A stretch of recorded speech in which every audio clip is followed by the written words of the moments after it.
Hey friends, this is Andy and today I'm sharing a delicious strawberry rhubarb crisp. First, add the chopped rhubarb to a bowl along with coconut sugar. Mix together and set aside. Repeat the process with sliced strawberries and more coconut sugar, and you want to mix both of these together and let sit for 10 to 15 minutes so that the fruit can release excess juices. Add the rhubarb to a large bowl, being careful not to add any further leftover juice. Repeat this with the sliced strawberries and then add in 2 teaspoons of arrowroot powder.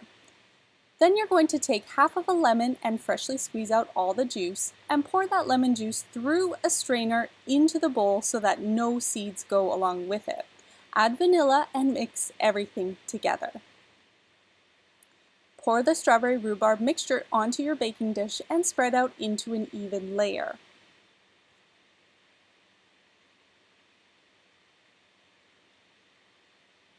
In a separate bowl, combine rolled oats, oat flour, cold butter cut into cubes, coconut sugar, cinnamon, and salt.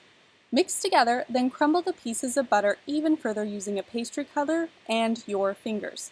You want the butter to form pea-sized crumbles, and one of the best ways to do that is honestly just with your fingers. Once that's done, you can pour the oat mixture onto the strawberry rhubarb filling and spread evenly. Then you're going to bake this at 375 degrees Fahrenheit for 40 to 45 minutes or until the edges begin to turn golden brown and you can see the strawberry rhubarb filling start to bubble. Let it cool completely and then serve with your favorite toppings that could be plain Greek yogurt, whipped coconut cream, or your favorite ice cream. For more easy recipes, visit my website at andyan.com.